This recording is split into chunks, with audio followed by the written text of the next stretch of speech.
In this video, we are going to see about SJF scheduling algorithm in a preemptive mode.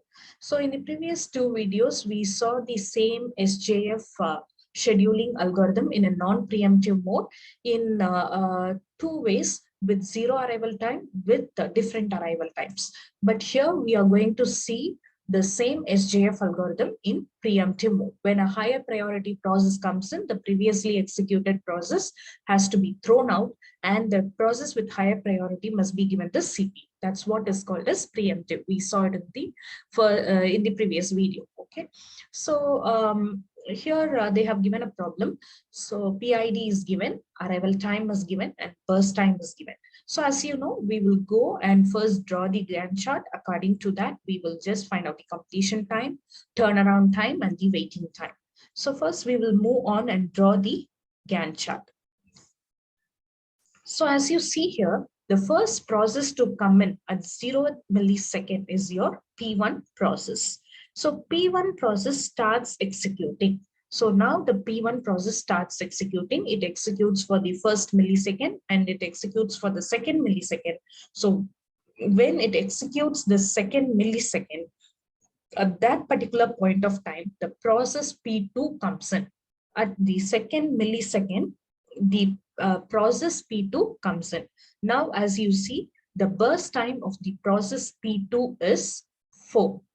But your P1's burst time will be 10 because 2 millisecond is already over. It has executed for 2 milliseconds. So 2 milliseconds you have to subtract from this. So it will be 10 milliseconds. Okay, already it has completed 2 milliseconds. At the second millisecond only, your P2 is coming in. That means your P1 is executed for 2 milliseconds. That means from 12, 2 milliseconds is over. That means it is 10. Okay, so now we have to see which is having the shortest burst time. As you see here, P2 is having the shortest burst time. Here, the mode in which we are executing is the preemptive mode. That means P2 is having the highest priority. As we know, SJF gives the CPU to the process that is having the shortest burst time. Because it is in the preemptive mode, now what it has to do, it has to stop executing the P1 and it has to give the CPU to the process P2, because process P2 is having the shortest burst time when compared to the process P1. Now it stops the process P1. When it is stopping the process P1 at second millisecond, at the 2 millisecond, it is stopping the process and it is giving the CPU to process P2. Now the process P2 is executing. Now the process P2 is executing at the 3rd millisecond. As you see here, the next process is coming in. When you see the next process to come in is P3. But when you compare the burst time, here it is 4 and here it is 6. When it is the 3rd millisecond, and at that particular point of time, it has executed 1 millisecond. So this will be 3 and this is 6. When compared to these two, P2 is still having the smaller burst time. So it will allow the CPU to run. Okay, it will allow the CPU to run the process P2 and finish it off. So 2 plus 4, it will be 6. Up to 6 millisecond, it is running and your process P2 is completed. Right now, I have two processes that is running inside. The process that is there is P1 and P3. P1 is having the burst time 10, but P3 is having the burst time 6. Which one will be given the CPU? P3 will be given the CPU because P3 is having the less arrival time when compared to P1. And you see, P4 is not there in the queue itself because until 6 millisecond only our execution is over. When your P4 is coming in, your P4 is coming in at 8th millisecond only. Okay, so until now P4 is not there in the queue itself.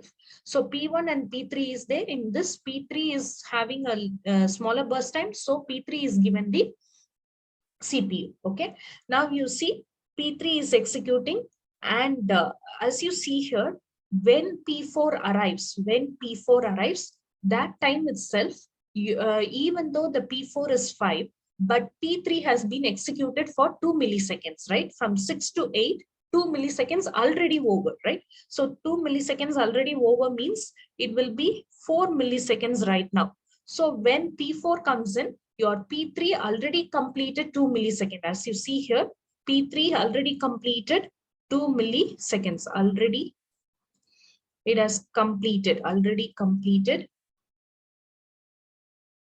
2 milliseconds. So it will be 4. When P4 comes in, it is 4 milliseconds. The burst time for P3 is 4 milliseconds, but the burst time for P4 is 5 milliseconds. So your P3 will continue its process because P3 is having the smallest burst time. So it executes, okay, 6 plus 6, it will execute still 12 milliseconds. Now you see in a queue, you have P1 and P4, which is having the shortest burst time. P4 is having the shortest burst time. So CPU will be given to P4. Now P4 will execute till 5 milliseconds. So 12 plus 5, it will be 17. And finally, P1 will come in. P1 will come in. So as you see here, P1 already, it has been executed for 2 milliseconds. So 10 milliseconds left out. So 10 milliseconds, it will be executed. Till 27, it will execute. Okay, till 27, it will execute. So now the Gantt chart is over. As you know, we need to find out the completion time. Okay, we need to find out the completion time because I have written it here. I am writing it here. Completion time.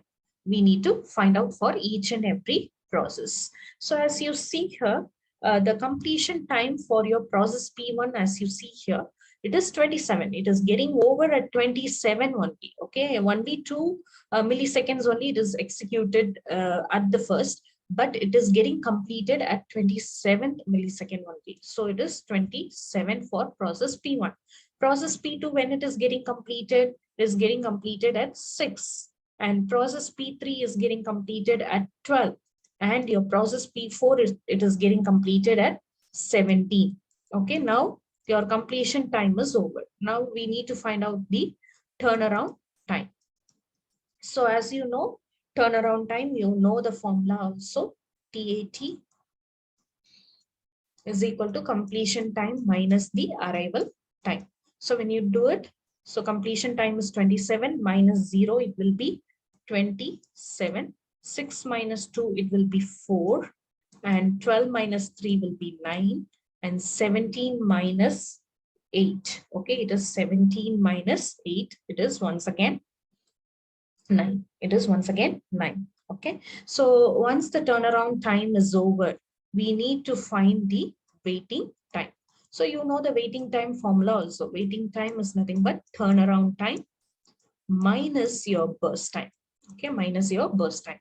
So here the turnaround time for your total turnaround time for your process P1 is 27. 27 minus 12. Okay, 27 minus 12, it will be 15. And then 4 minus 4, it will be 0.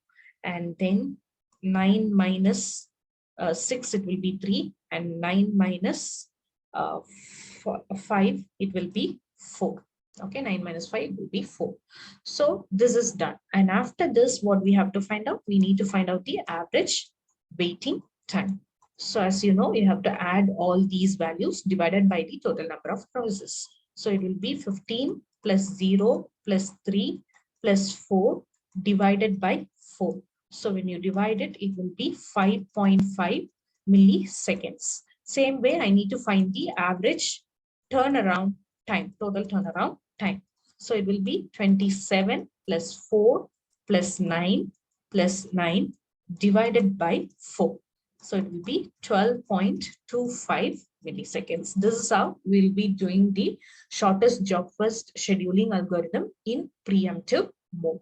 In the next video, we'll be seeing about one more scheduling algorithm. Thank you.